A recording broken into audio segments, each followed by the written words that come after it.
اب آپ اس مبارک سلسلے کا 8واں حلقہ سماعت فرمائیں۔ اور ساری دنیا سیدھی بات ہے کہ وہ برائی کی طرف جائے گی، تقریر سننے کے لیے کون آئے گا؟ تو مجھے بڑی شرمندگی ہے کہ میں نے آپ کو تکلیف بھی دی اور کچھ لوگ بھی نہیں آئے گے۔ بس یہی ہے کہ آپ عشاء کی نماز وہاں مسجد میں پڑھا دیں اور اس کے بعد دعا فرما دیں، بس آپ تو تشریف لے آئے، آپ کی بڑی مہربانی۔ لیکن جب آدمی ہی کوئی نہ ہو تو بندہ آخر تقریر کس کو کرے؟ اور مسجد میں وہ 2-4 آدمی جو ہوں گے وہ تو پہلے سے آپ کے معتقدین میں ہیں، ہمیشہ درس سنتے ہیں، تقریریں سنتے ہیں۔ بس ہم کہا ٹھیک ہے، مسجد میں تشریف لے گئے، عشاء کی نماز پڑھی تو بات کی ٹھیک سی بات تھی کہ وہاں یعنی زیادہ سے زیادہ 10 آدمیوں کو بجائے 20 آدمی ہو گئے۔ جب سلام پھیر کے سنتیں وغیرہ پڑھ لی اور دعا کا وقت آیا تو والد صاحب کھڑے ہو گئے، انہوں نے کہا کہ دیکھو بھائی 10 ہوں یا 20 ہوں، آپ آئے تو ہیں، اللہ کے نبی تو ایک ایک آدمی کو جا کے قرآن سناتے تھے، میرے سامنے تو کم از کم 20 آدمی بیٹھے ہیں۔ تو اللہ نے والد صاحب کو بڑی آواز دی تھی ماشاءاللہ، تو انہوں نے جب قرآن شریف پڑھنا شروع کیا تو ایک گانے والی جو تھی وہ گا رہی تھی، تو اس کے کان میں آواز پڑی، تو اس نے لوگوں سے پوچھا کہ یہ کیا آواز ہے؟ انہوں نے کہا ایک عالم ہے اور وہاں بھی تقریر ہے، مولوی شولی ملا شلا قسم کا آدمی ہے، وہ قرآن پڑھ رہا ہے۔ انہوں نے کہا کہ میں تو قرآن کا مقابلہ نہیں کر سکتی، آپ لوگ جہنم جا سکتے ہیں، میں تو اللہ کے قرآن کا مقابلہ نہیں۔ اور انہوں نے کہا کہ دیکھیں جی مجھے پیسے دیں یا نہیں، گانا بند، جب تک اللہ کا قرآن پڑھا جائے گا اور تقریر ہوگی میں نہیں گاؤں کسی بھی شکل۔ اللہ کے قرآن کے مقابلے پہ شیطان کا کام۔ اور اس کے بعد پھر وہ باقاعدہ وہاں سے مجلس چھوڑ کے چادر ایک ڈال کے جہاں والے صاحب تقریر فرما رہے تھے وہاں آئی اور پھر سارا مجمع لوٹ آیا، کیونکہ وہ گانا وانا تو بند ہو گیا۔ تو وہاں آگے اس نے ریکویسٹ کی کہ جی میں پیچھے بیٹھ کے قرآن سن سکتی ہوں؟ کہا کہ ہاں سنیں، کوئی ایسی بات نہیں ہے۔ تو اللہ کا قرآن جب پڑھا جائے آدمی کتنا خراب کیوں نہ ہو، آخر انسان ہے۔ یہ اللہ کے قرآن کی تاثیر ہے کہ مقناطیس للقلوب، اللہ نے جیسے کعبے کو بنایا ہے نا دلوں کا مقناطیس، اسی طرح قرآن دلوں کو بدلنے والا۔ شرط یہ ہے کہ ذرا آپ قرآن کو محبت سے اور اخلاص سے پڑھیں، ایک رسم سمجھ کے نہ پڑھیں۔ جیسے بہت سارے ملک ہیں ان میں قرآن موجود ہے، اور اتنی میں پڑھ رہا ایک عذاب میں پڑھ رہا تھا کہ ہالینڈ کے ایک علاقے میں جب رابطہ عالم اسلامی کا ایک وفد پہنچا تو وہاں پر جب گئے تو انہوں نے کہا کہ جی یہاں ایک مسجد ہے، اور مسجد میں گئے اور پھر انہوں نے اپنے امام مسجد سے تعارف کرایا کہ جناب یہ ہمارا امام۔ ٹھیک بات چیت ہوتی رہی۔ اب ایسا سنا میں ظہر کی نماز کا وقت آ گیا تو رابطہ کے وفد والوں نے کہا کہ بھی چونکہ یہاں کا امام مسجد موجود ہے تو آپ صرف یہ نہ سمجھیں کہ چلو بھی ہم مکہ شریف سے آئے ہیں لہذا ہم نماز پڑھائیں، نہیں، امام مسجد جو ہے وہ حق ہے لہذا وہ نماز پڑھائے۔ اور دوسری بات انہوں نے کہا کہ ہم تو ویسے بھی 2 رکعت پڑھیں، تو اس لیے بہتر ہے کہ مقامی امام نماز پڑھائے۔ تو انہوں نے فرمایا کہ جب اس امام صاحب نے نماز پڑھنی شروع کی تو اب جناب اللہ اکبر کر کے سبحانک اللہم بھی زور سے پڑھ رہا ہے، اور اس کے بعد سورۃ فاتحہ بھی ظہر کی نماز میں، اور اس کے بعد قل اللہ احد بھی زور سے، پھر رکوع میں سبحان رب العظیم بھی زور زور سے، سمع اللہ زور سے، اسی طرح، اور 2 رکعتیں پڑھا کے سلام پھیر دیا۔ ہم نے کہا خدا کے بندے تم نے 2 رکعتیں کیسے پڑھائی؟ اس نے کہا ہم تو بات یہ ہے کہ ایک دفعہ میں گیا تھا فلاں جگہ تو وہاں عربوں کا ایک بہت بڑا اجتماع تھا تو انہوں نے ظہر میں 2 رکعتیں پڑھی تھی، حالانکہ وہ جمعہ کا دن تھا، اور شریف آدمی نے جمعہ پڑھا تھا نا، جمعہ اور ظہر میں فرق نہیں کر سکا۔ اور آپ بھی تو کہہ رہے تھے کہ ہم نے 2 پڑھنی ہے، تو میں نے کہا پھر آپ نے جب 2 پڑھنی ہے میں بھی آپ کو 2 پڑھا دوں۔ تو جب ہم نے قرآن کو یوں سمجھا ہوا، اچھا انہوں نے کہا کہ جناب اس کے بعد پھر ہم بلقیق کے ایک شہر میں گئے تو ان سے جب ہم نے پوچھا کہ بھی آپ کا جمعہ کیسے پڑھاتے ہیں، کون پڑھاتے ہیں، انہوں نے کہا جی ہم زیادہ جھگڑے میں نہیں پڑھتے، ہم تو مہینے کا فرسٹ سنڈے جو آتا ہے اسی دن جمعہ پڑھ لیں، ہر مہینے میں 1 جمعہ پڑھتے، اور وہ بھی کب پڑھتے ہیں جب پہلا سنڈے ہوتا ہے، تاکہ نہ ڈیٹ تبدیل ہوتی ہے نہ لوگوں کو آنے میں تکلیف ہوتی ہے، نہ وقت تبدیل ہوتا ہے، اس میں 1 مہینے میں ہم 1 دفعہ جمعہ پڑھ لیتے ہیں۔ اور کیوں بھائی؟ انہوں نے کہا بس ہم نے یہی سنا ہے کہ اسلام میں جمعہ ہے، بس تم نے کہا مہینے میں ہم بھی پڑھ لیتے ہیں ایک دم۔ جب یہ عالم ہو دین کا کہ لم یبق من الاسلام الا اسمہ ولا من القرآن الا رسمہ، کہ اسلام کا صرف نام باقی رہ جائے گا اور قرآن بھی صرف کتابوں میں اور صفوں میں لکھا ہوا رہ جائے گا، بڑے بڑے قیمتی کاغذوں میں ہوگا، سونے کے پانی سے لکھائی ہوگی، لیکن عمل کرنے والا کوئی۔ لیکن قرآن اگر صحیح معنی میں سنا جائے، صحیح معنی میں پڑھا جائے، تو یہ کیسے ہو سکتا ہے کہ پھر انقلاب نہ آئے؟ یہاں تک پہنچے وہ بکا عمر رضی اللہ تعالیٰ عنہ، حضرت عمر رو،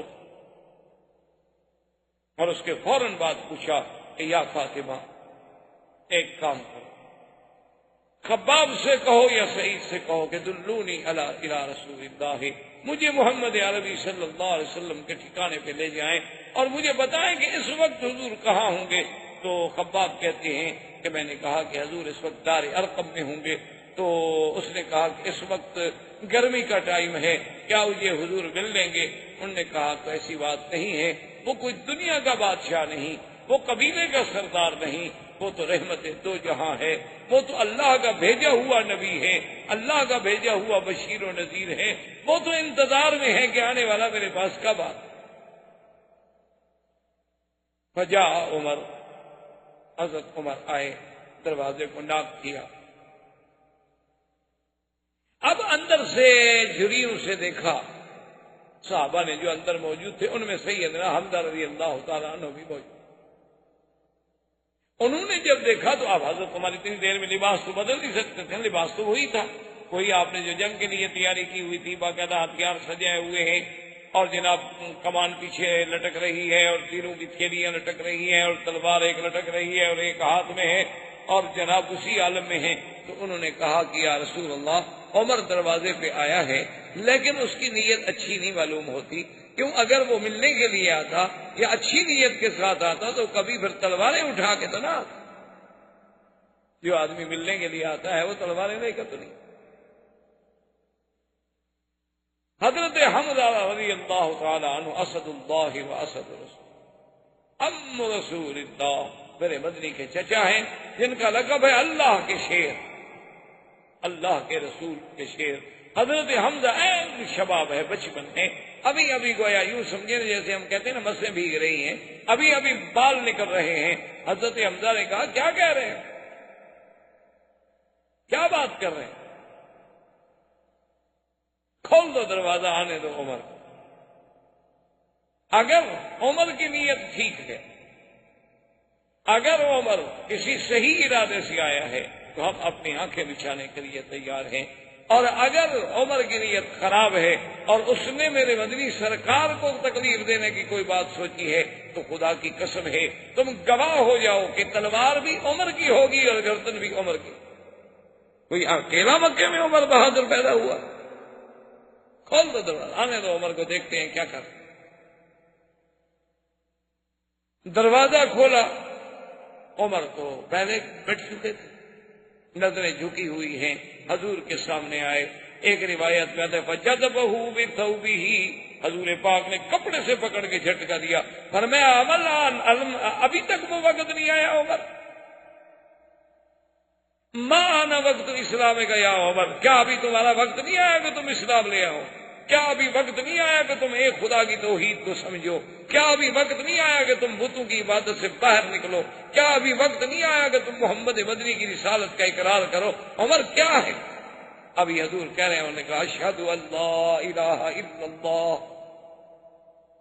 واشہد ان محمد رسول اللہ، فکبر رسول اللہ فکبر اصحابہ۔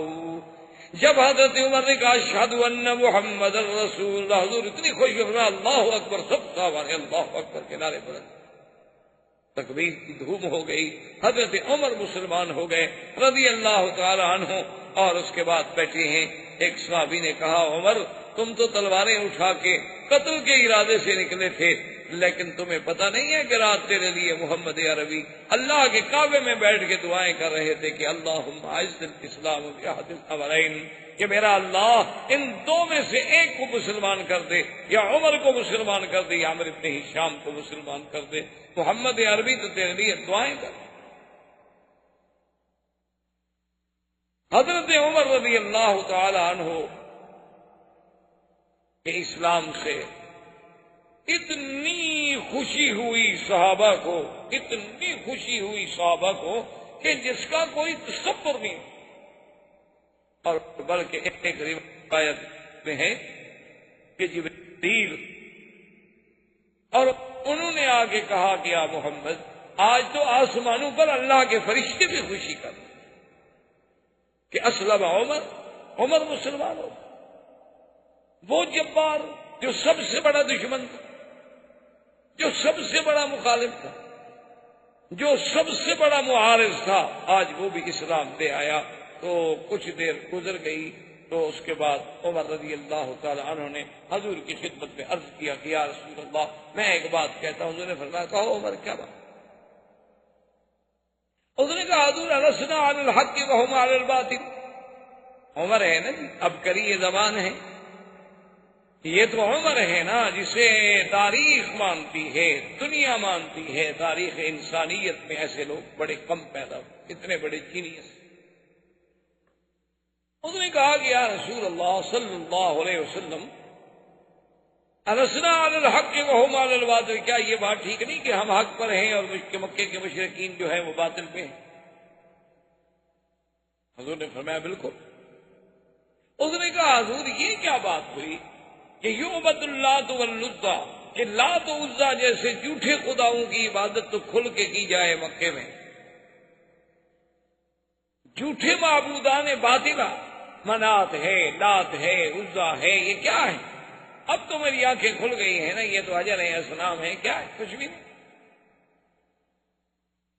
ان کی عبادت جو ہے یعبد اللات والعزیٰ فی المسجد، مسجد الحرام میں لات و عزیٰ کی عبادت تو کھل کے کی جائے، اور ہم سچے خدا کی عبادت جو ہے وہ کبھی مکانوں کے اندر، کبھی دار ارقم میں، کبھی بیت ام ہانی میں چھپ چھپ کے کریں یا رسول اللہ، یہ میری غیرت کا وعدہ نہیں کرتی۔ کم از کم ہم 40 مسلمان ہیں، آپ حکم دیں صحابہ کو، آپ آگے چلیں، مسلمان آپ کے پیچھے چلیں، ایک طرف عمر ہوگا، ایک طرف حمزہ ہوگا۔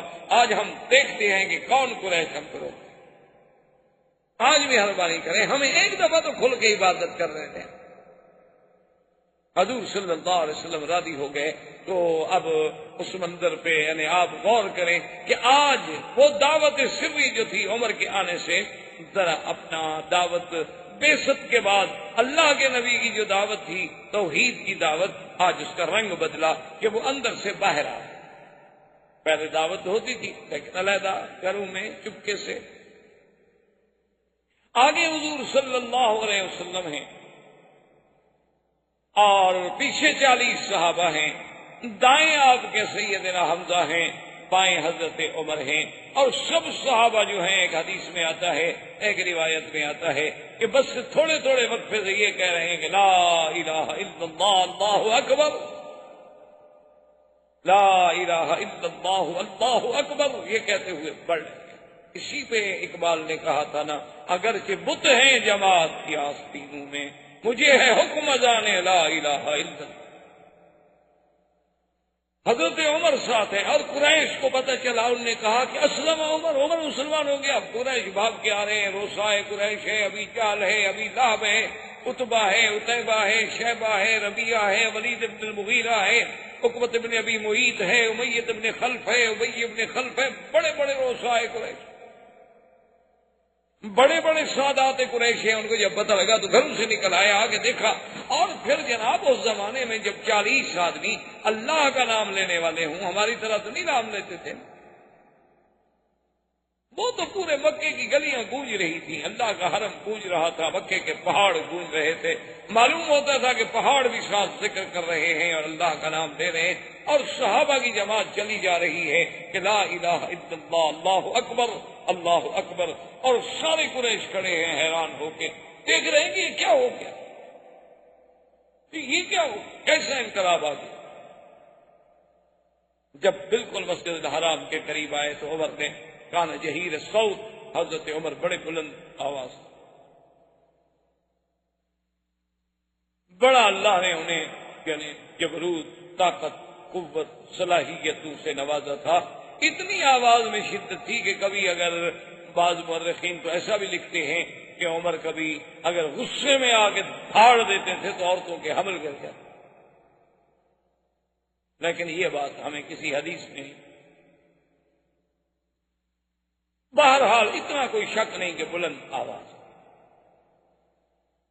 حضرت عمر کھڑے ہو گئے، قافلہ رک گیا، اور کفار قریش کو مخاطب ہو کے کہا کہ اس نے کہا کہ سودائے قریش، روسائے قریش، سن لو، اگر تم میں سے کسی کو شک ہو ابن خطاب پر تو سن لو تم بھی کہ اشہد ان لا الہ الا اللہ واشہد ان محمد رسول اللہ، اور اس کے بعد میں تمہیں کہتا ہوں آگے بڑھو اگر آج تم نے اپنے بچوں کو یتیم کرانا، اور آج جس کو یہ شوق ہو کہ اس کی عورت بیوہ ہو جائے، بچے یتیم ہو جائے، تو عمر کی تلوار کا مقابلہ۔ اب قریش تو ان کے لیے تو یہ صدمہ ایسا تھا نا کہ اسی میں وہ آدھے پاگل ہو گئے، ان کی ہمتیں تو اسی میں ٹوٹ چکی تھی کہ پہلے تو مسلمان ہوتا تھا نا جی، خباب، حضرت بلال، یاسر، عمار، بی بی سمیہ، بی بی نہدیہ، غریب ضعیف کمزور لوگ، عبداللہ ابن مسعود رضی اللہ تعالیٰ عنہ آئے، ابی ذر رضی اللہ تعالیٰ عنہ آئے، بڑے ضعفاء لوگ تھے۔ عمر تو آخر ایک قریش میں سے ایک بہت بڑے ستون تھے، تو ان کے لیے تو پہلے ابھی وہ اس حیرت سے نہیں نکلے تھے، لیکن مقابلہ کریں تو کیسے کریں۔ حضرت عمر رضی اللہ تعالی عنہ نے آپ کی قیادت میں حضور صلی اللہ علیہ وسلم سرکار کی غلامی میں آئے، مکے میں آ کے ذکر اللہ کا نام ہوا، عبادت کی گئی، نمازیں پڑھی گئیں، اور اس کے بعد پھر مسلمان حضور صلی اللہ علیہ وسلم کے ساتھ اسی طرح جس انداز میں آئے تھے واپس اپنے اپنے گھروں کو چلے گئے۔ اب قریش نے کہا کہ دار الندوہ میں میٹنگ بلاؤ، یہ تو بڑا مشکل مسئلہ ہو، اب کیا؟ دار الندوہ میں جب جمع ہوئے، بڑے بڑے سردار جمع ہوئے، انہوں نے کہا کہ اب مشورہ کریں، اب ہمارے پاس کیا حل ہے، یہ تو حضرت عمر بھی مسلمان ہو گیا۔ انہوں نے کہا ایسا کرتے ہیں کہ آج ایک نئی تجویز رکھتے ہیں حضور صلی اللہ علیہ وسلم کے سامنے۔ انہوں نے کہا جی وہ کیا تجویز ہے؟ انہوں نے کہا ایک نئی تجویز پیش کرتے ہیں حضور صلی اللہ علیہ وسلم کے سامنے، اور ہمیں بالکل یقین ہے کہ اس تجویز پہ اللہ کے نبی جو ہیں وہ مان جائیں۔ حضور صلی اللہ علیہ وسلم تشریف لائے، آپ کو بلایا گیا۔ رسائے کفار قریش نے کہا کہ یا محمد صلی اللہ علیہ وسلم، آج ہم نے ایک نیا اقتراح، نئی تجویز رکھی ہے جو امید ہے کہ آپ کو بڑی پسند آئے گی، اور یہ روز کا جو جھگڑا ہے یہ بھی ختم، اور ایسی تجویز ہے کہ آج تک ہم نے آپ کے سامنے نہیں رکھی، اس پہ مہربانی کر کے آپ بڑے ٹھنڈے دل سے غور کریں۔ اس نے فرمایا ٹھیک ہے، کہو کیا بات۔ انہوں نے کہا کہ بات یہ ہے کہ ہم نے اب یہ فیصلہ کر دیا ہے کہ آپ اور ہم صلح کر لیتے ہیں، ایک دن جو ہے آپ ہمارے خداؤں کی عبادت کریں اور ایک دن ہم آپ کے خدا کی عبادت کرتے ہیں، صلح کر لیں، جھگڑا ختم کر۔ فرفض رسول اللہ، حضور نے فرمایا کیا کہہ رہے ہیں؟ انہوں نے کہا اچھا حضور اگر آپ کو یوں منظور نہیں نا، چلو ایسا کریں، ایک دن جو ہے آپ ہمارے آلہہ کی تعظیم کریں، عبادت کریں، ان پہ آپ سلام کریں، ان پہ آ کے مسا کریں، انہیں چومیں چاٹیں، اور 8 دن جو ہے نا ہم آپ کے خدا کی عبادت کریں گے۔ دیکھو ہم 8 دن، آپ ایک دن۔ حضور نے فرمایا یہ بھی قبول نہیں۔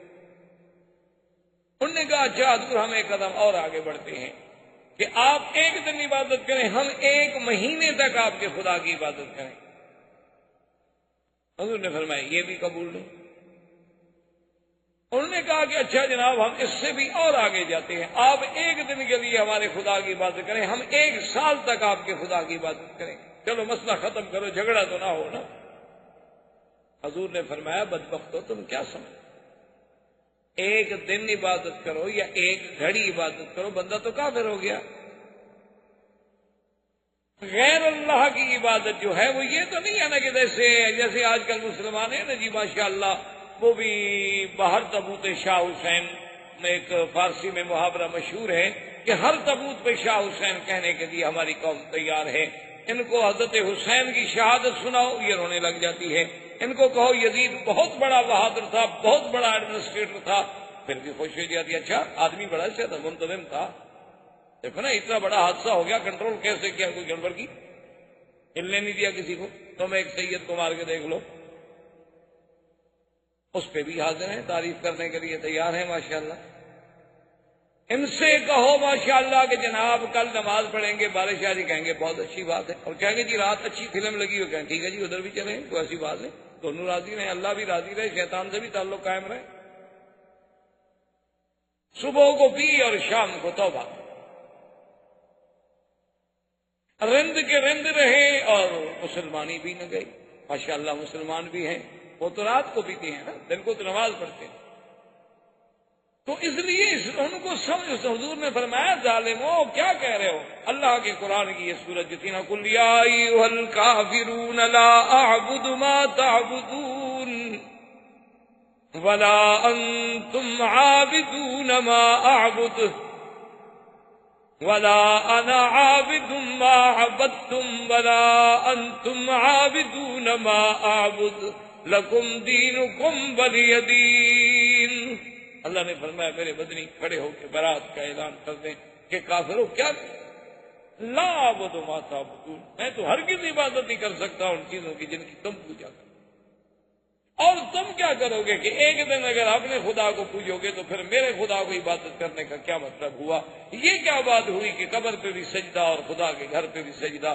یہ کیا بات ہوئی کہ یا اللہ تو بھی رحم فرما اور یا علی تو بھی مشکل کشائی کر دے، یا رب العالمین، یا ارحم الراحمین، اور یا دستگیر، اور یا معین الدین اجمیری؟ یہ کیا تماشا ہے؟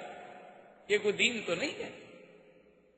لکم دینکم ولی دین، پھر تمہیں تمہارا دین مبارک، مجھے میرا، تمہیں تمہارا طریقہ مبارک، ہمیں ہمارا طریقہ مبارک، ہم اپنی بات پہ رہیں گے۔ تم باطل کو نہیں چھوڑنا چاہتے ہو اور اللہ کے نبی سے تقاضا کرتے ہو کہ وہ حق کو چھوڑ دے۔ اب کافر اس سے بھی ناکام ہو کہ بھئی یہ بات بھی ہماری نہ چلی، اب ہم نے تو بڑا اچھا راستہ نکالا تھا، اسی لیے جیسے ہوتا ہے نا جی آج کل لوگ کہتے ہیں کہ دیکھو نا جی بہرحال دیکھیں آپ لوگ اتنے سخت مولوی بھی نہ بنا کریں، ہم بھی آپ کی تقریریں سننے کے لیے آ جاتے ہیں، تو کبھی کبھی آپ بھی ہمارے ساتھ چلے جایا کریں، کوئی خاص فرق نہیں پڑتا، آدمی تھوڑا سا نرم ہونا چاہیے۔ یہ جو سختی ہے نا مولویوں میں کہ ہر وقت دین اور ہر وقت نماز اور ہر وقت روزہ اور ہر وقت اللہ کا نام اور ہر وقت داڑھی رکھو، ہر وقت مسواک کرو، یار یہ کیا ہے؟ بس ایک دفعہ آپ نے کہہ دیا، پڑھے لکھے لوگ ہیں، سمجھدار ہیں، ہمارا دین قبول کرنے کو جی نہیں چاہتا، یہی بے عین ہی کافر کہتے ہیں۔ اس لیے قرآن نے کہا وَدُّوا لَوْ تُدْهِنُوا فَيُدْهِنُونَ، اللہ نے فرمایا میرا نبی کافر تو یہ چاہتے ہیں کہ ذرا تم نرم ہو جاؤ تاکہ وہ بھی نرم ہو جائیں۔ لو تدہنوا، دہن کہتے ہیں جب کسی چیز کو تیل لگا لو نا ذرا جلدی سے نرمی سے وہ رسی نکل جاتی ہے، تو اللہ نے فرمایا کہ یہ تو چاہتے ہیں کہ ذرا آپ نرم ہو جائیں، تھوڑا سختی نہ کریں، تھوڑا ان کو اجازت دے دیں کہ اپنے اور وہ بھی تھوڑے سے فرمایا فلا تطع المکذبین، حضرین خبردار کبھی کسی جھوٹے کی اتباع نہیں۔ اللہ کے دین میں کوئی لچک نہیں، عقیدے میں کوئی لچک نہیں، توحید میں کوئی لچک نہیں۔ لچک ہوتی ہے دنیاوی معاملات میں، لچک ہوتی ہے اخلاق میں، ایانت میں۔ اللہ کے دین کے عقیدے تو نہیں بدلے جا سکتے لچک میں۔ اللہ تبارک و تعالیٰ کے پیغمبر نے جب ان کی اس بات کو بھی ٹھکرا دیا تو اب انہوں نے سوچا کہ بھئی اس میں بھی ہم ناکام گئے تو اب اور کوئی حل نکالیں کہ اللہ کے نبی کا ہم مقابلہ کر سکیں۔ تو اب ابو جہل بدبخت نے ایک اور بات سوچی، وہ آیا اور کہنے لگا کہ محمد عربی صلی اللہ علیہ وسلم آپ ہمارے خداؤں کو گالی دیتے ہیں، لات کو برا کہتے ہیں، عزا کو برا کہتے ہیں، منات کو برا کہتے ہیں، میں آپ کو روک رہا ہوں، اگر آپ نے پھر ان کو برا کہا تو میں آپ کے خدا کو گالی دوں گا۔ اللہ کے نبی نے فرمایا کہ ابو جہل بدبخت، ہمیں تو خدا نے منع کیا ہے کہ کسی غیر کے بت کو بھی ہم گالی، اب تمہارے خداؤں کو کب گالی دیتے؟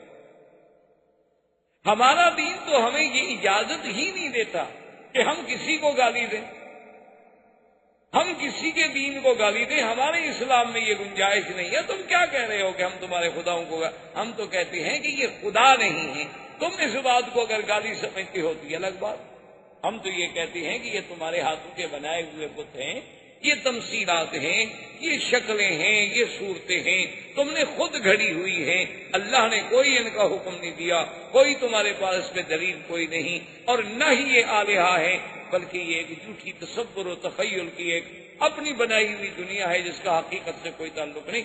ہم تو تمہیں یہ بات کہتے ہیں، اسی کو تم قاضی سو۔ انہوں نے کہا بہرحال کچھ ہو، میں یہ اب برداشت نہیں کروں گا کہ کوئی ہمارے خداؤں کی بےعزتی۔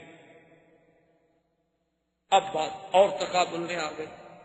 اللہ تبارک و تعالیٰ کے نبی، اللہ تبارک و تعالیٰ کے نبی پر ایمان لانے والے وہ اپنی بات میں جمے ہوئے ہیں، اور کفر نت نئے بہانے سوچ رہا ہے کہ کس طرح مسلمانوں کو اپنے اسلام سے ہٹائے۔ اللہ تبارک و تعالیٰ آپ کو مجھے اسلام پہ قائم و دائم رکھیں۔ وما علینا الا البلاغ، اللہم سلمنا ولا تسلمنا، وامنحنا ولا تمتحنا، اللہم اکرمنا ولا تہنا، اللہم زدنا ولا تنقصنا، اللہم اعطنا ولا تحرمنا، اللہم آسرنا ولا تؤثر علینا، اللہم اجعلنا فی زمانک و امانک و احسانک، صلی اللہ تعالی علی خیر خلقہ سیدنا محمد وعلی آلہ وصحبہ اجمعین۔ الحمد للہ رب العالمین، والصلاة والسلام على أشرف الأنبياء وسيد المرسلين سيدنا محمد وعلى آله وأصحابه أجمعين۔ برادران اسلام، محترم بھائیو، عزیز بچوں، الحمدللہ کئی دنوں سے ہم نے اپنے دروس کا سلسلہ جو ہے وہ سیرت نبی پاک، سیرت رسول پاک صلی اللہ علیہ وسلم کا آغاز کیا ہوا ہے۔ حضور صلی اللہ علیہ وسلم کی سیرت طیبہ تو اتنی عظیم ہے، اتنی جامع ہے، اور اس قدر اس میں واقعات ہیں کہ اگر کوئی انسان، بلکہ تمام انسان بھی مل کر کوشش کریں کہ ہم حضور صلی اللہ علیہ وسلم کی سیرت طیبہ کا احاطہ کر سکیں تو نہیں کر سکتے، کیونکہ اللہ نے جس پیغمبر کو ساری نبوتوں کے بعد خاتم النبیین بنایا ہو، جس پیغمبر کو اللہ نے امام الانبیاء والمرسلین کے مرتبہ سے سرفراز فرمایا ہو، جس اللہ نے حضور کی نبوت کو قیامت تک کے لیے جاری فرمایا ہو، تو جب دنیا ختم ہوگی، بندے ختم ہو جائیں گے، لیکن حضور کی سیرت کا باب جو ہے وہ ختم نہیں ہو سکتا۔ یہ تو ہماری سعادت ہوتی ہے کہ ہم بھی اس میں شریک ہو جائیں، کچھ بیان کر کے، کچھ بیان سن کے۔ تو ہم نے اس موضوع پر، اس مقام پہ ہم پہنچے تھے کہ بعثت کے بعد، یعنی حضور کا دور مکی زندگی جو ہے، کیونکہ حضور صلی اللہ علیہ وسلم کی بعثت کے بعد آپ کے 13 سال جو ہیں وہ مکی زندگی سے تعلق رکھتے ہیں، اور ہجرت کے بعد 10 سال جو ہے وہ مدنی زندگی سے تعلق رکھتے ہیں، کیونکہ میرے آقا سرکار دو عالم صلی اللہ علیہ وسلم کی عمر مبارک جو ہے ایک روایت کے مطابق 65 سال ہے اور ایک روایت کے مطابق 63 سال ہے۔ 2 روایتیں ملتی ہیں ہمیں احادیث کی کتابوں میں، بعض صحابہ نے آپ کی عمر جو ہے وہ 65 سال نوٹ فرمائی ہے اور بعض نے 63 سال۔ اصل میں دونوں روایتوں میں تضاد نہیں ہے، کوئی تعارض نہیں ہے۔ یہ تو جو لوگ فن حدیث کو نہیں سمجھتے ان کے لیے مشکل ہو جاتی ہے کہ دیکھو جی ایک حدیث پاک میں 63 ہے اور ایک میں 65 ہے، 2 سال کا فرق ہے، ہم کس حدیث کو سچا مانیں اور کس کو غلط مانیں، وہ ان الجھنوں میں پڑ جاتے ہیں، حالانکہ یہ الجھن والی بات ہی نہیں ہوتی۔ جو لوگ فن حدیث سے واقف ہیں اور جو لوگ عادات عرب پر نظر رکھتے ہیں، وہ جانتے ہیں کہ کبھی کبھی عرب جو ہیں قصور کو نہیں گنتے، اور کبھی کبھی جو ہے قصور کو بھی پورا گن لیتے ہیں۔ کیا مانا؟ مثلا 1 سال اور 4 مہینے، تو 4 مہینے نہیں گنتے۔ جیسے آپ کے ہاں بھی ایک رواج ہے کہ آپ نے کسی کا 1,10,555 روپے دینے ہوں نا، وہ کہتے یار ٹھیک ہے بس 1,10,000 چھوڑو، بس راؤنڈ فگر کی بات کرو. تو ہمارے ہاں بھی یہ چیز ہے، عرب میں بھی یہ چیز ہے. اب حضور صلی اللہ علیہ وسلم کی پیدائش چونکہ ربیع الاول میں ہوئی تو نئے سال سے تو 3 مہینے گزر گئے تھے، اس لیے بعض راویوں نے اس ربیع الاول والے سن کو گنا ہی نہیں، جو باقی پورے سال تھے وہ بدلا دیے. اور 12 ربیع الاول کو ہی وفات ہوئی تھی، تو جب 2 سال نہ گنے جائیں تو 63 سال ہوگی. اور جنہوں نے ان کو بھی پورا سال شمار کیا تو 65 سال ہو گئی. حالانکہ حدیثیں دونوں صحیح ہیں. تو 65 سالہ زندگی مبارک جو ہے وہ یوں ہے کہ پہلے تو پیدائش کے بعد آپ 40 سال تک مکے میں تھے، لیکن نبوت نہیں ملی تھی. اللہ کے علم میں تو حضور کی نبوت کے فیصلے ہو چکے تھے، لیکن حضور صلی اللہ علیہ وسلم کو مبعوث نہیں فرمایا گیا، وحی نازل نہیں ہوئی، حکم نہیں دیا گیا. 40 سال کے بعد جب وحی اتری، اب حضور صلی اللہ علیہ وسلم نے مکے میں جو زندگی گزاری تو وہ 13 سال. جب سرکار کی عمر مبارک 53 سال ہو گئی تو آپ نے پھر ہجرت فرمائی مدینہ منورہ کے لیے، اور 10 سال زندگی مبارک کا حصہ جو ہے وہ مدینہ منورہ میں گزرا. اس لیے اب آپ کی زندگی کو 2 حصوں میں تقسیم کیا جاتا ہے، ایک حصہ مکی زندگی کہلاتا ہے اور ایک مدنی زندگی کہلاتا ہے. اسی لیے آپ دیکھا نہیں قرآن پاک جب پڑھتے ہیں ماشاءاللہ آپ دیکھتے ہوں گے کہ بعض صورتوں میں لکھا ہوتا ہے مکی صورت ہے اور بعض صورتوں میں لکھا ہوتا ہے کہ مدنی صورت ہے. تو اس کا معنی یہی ہوتا ہے کہ جو آیات کی ہجرت سے پہلے اتری ہیں مکی زندگی میں وہ مکی ہیں، اور جو ہجرت کے بعد اتری ہیں چاہے کہیں اتریں لیکن اتری وہ مدنی زندگی میں ہے، لہذا ان کو مدنی کہا جاتا ہے. تو حضور صلی اللہ علیہ وسلم کے یہ 13 سال جو تھے نا یہ بہت بڑے امتحان تھے. یہ اتنا بڑا امتحان تھا، اتنا بڑا امتحان تھا کہ جس کا آدمی سوچ نہیں سکتا، تصور نہیں کر سکتا. اسی لیے علماء نے لکھا ہے کہ جب بھی کوئی آدمی دین کا کام کرے گا تو اس کو لازماً علی منہاج النبوت کام کرنا پڑے گا کہ حضور کے عین طریقے پہ چلے. اب حضور صلی اللہ علیہ وسلم نے جب سب سے پہلے دعوت دی، انذار کا کام شروع ہوا، تو وہ سارے دوست، وہ سارے رشتہ دار، وہ سارے اقارب، وہ سارے احباب جو تھے وہ دشمن تھے فوراً. اور دشمنی کی بھی کوئی حد ہوتی ہے. آپ نے پچھلے دروس میں سن لیا ہے کہ کس طرح صحابہ کو انگاروں پہ لٹایا گیا، کس طرح صحابہ کو پھانسیوں پہ چڑھایا گیا، کس طرح صحابہ پہ ظلم و تشدد کے پہاڑ توڑ ڈالے گئے. لیکن اللہ کی شان ہے، امتحان کی مدت طویل ہے، اور اللہ کا حکم ہے کہ میرے مدنی صلی اللہ علیہ وسلم خالص صبر کرنا ہے، کوئی جواب نہیں دیا. جب یہ تشدد اور ظلم حد سے بڑھا تو عقبہ ابن ابی معیط ایک شخص تھا، اس نے سوچا کہ میں کوئی حل نکالوں، کوئی راستہ نکالوں. لیکن نا جی آخر کوئی آدمی بھی عقل والا ہو، انسان ہو، تو کسی پہ ظلم ہوتا ہوا دیکھ کے آخر اس کا بھی تو کبھی نہ کبھی دل پسیج ہی جاتا ہے. اس کے دل میں بھی رحم آیا کہ آخر یہ رات دن کا تشدد جو ہے یہ کوئی مسئلے کا حل نہیں ہے. تو اس نے کہا میں دعوت کروں اور دعوت میں بلا کے اس مسئلے پر کوئی حل کریں، کوئی کوشش کریں، کوئی راستہ نکل آئے. اس نے بڑے بڑے لوگوں کو دعوت دی اور سرکار دو عالم صلی اللہ علیہ وسلم سیدنا محمد الرسول اللہ آقا انعامدار کو بھی دعوت دی، حالانکہ کافر ہے، مشرک ہے پکا. جب حضور صلی اللہ علیہ وسلم دعوت پہ آ گئے، لوگ بھی دعوت پہ آ گئے، تو حضور صلی اللہ علیہ وسلم چپ کر کے بیٹھ گئے. تو عقبہ ابن ابی معیط نے کہا کہ آقا میں نے آپ کو دعوت دی ہے، آپ آگے بیٹھیں اور سالہ طعام پہ بیٹھیں، کھانا کھائیں. آپ نے فرمایا واللہ لا، آپ نے فرمایا خدا کی قسم ہے میں تمہاری دعوت پہ کھانا نہیں کھاؤں. اب عرب کے لیے یہ بات جو تھی ایک بہت بڑا عیب تھی کہ مہمان گھر میں آئے، اسے دعوت دی جائے اور وہ کھانا نہ کھائے.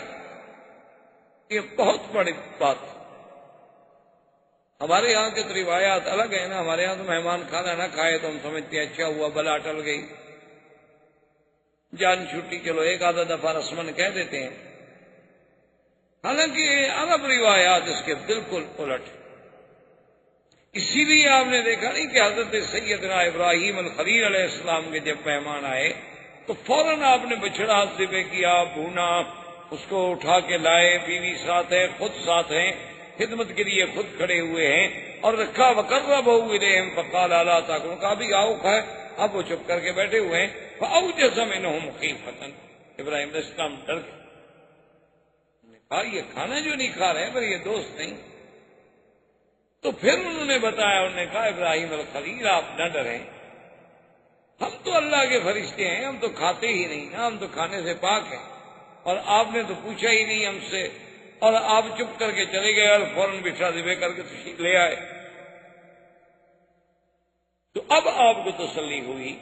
تو کسی کا کھانا نہ کھانا جو ہے یہ کوئی معمولی سی بات نہیں ہوتی، اور یہ بہت بڑی اہانت شمار ہوتی تھی کہ میں نے دعوت کی ہے اور مہمان کھانا نہیں کھاتا۔ تو عقبہ ابن ابی معیط نے جب بڑی منتیں کی، بڑا اصرار کیا، اپنی سر توڑ کوشش کی، آخر اس نے کہا کہ یا رسول اللہ صلی اللہ علیہ وسلم اس کا کوئی حل ہے؟ حضور نے فرمایا بالکل حل موجود ہے۔ اس نے کہا کیا؟ فرمایا حتی تسلم، فرمایا عقبہ اگر تم کلمہ پڑھ لو، مسلمان ہو جاؤ تو پھر میں کھانا کھاؤں۔ اللہ کے نبی کی شان ہے نا کہ وہ مشرک کا کھانا نہیں کھانا۔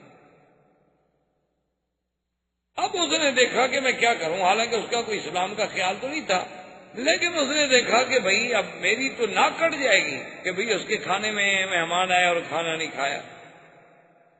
اس نے کہا کہ اشہد ان لا الہ الا اللہ واشہد ان محمد رسول اللہ، چلو حضور میں مسلمان ہوتا ہوں، آپ کھانا کھائیں۔ آپ نے کہا ٹھیک ہے، اب میں کھانا کھاتا ہوں۔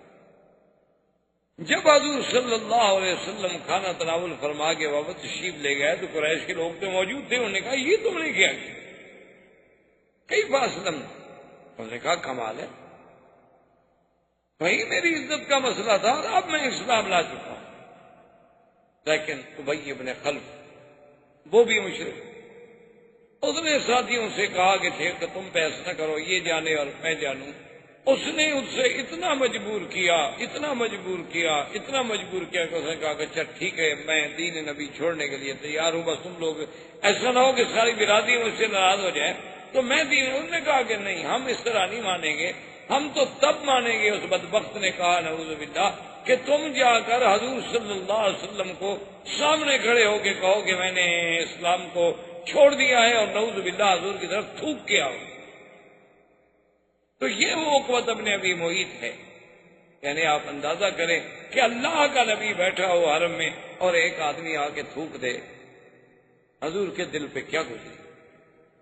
آج تو آپ تھوڑا سا بھی دین کا کام کریں، تھوڑی سی آپ کسی کو دین کی بات کریں، وہ ناراض ہو جائے تو آپ کہتے ہیں دیکھو جی میری بےزتی ہو گئی، ٹھیک ہے چھوڑو یار آئندہ ہم نہیں کریں گے، ہمیں کیا پڑی ہے کہ ہم خام خواہ اپنی بےزتی کراتے رہیں۔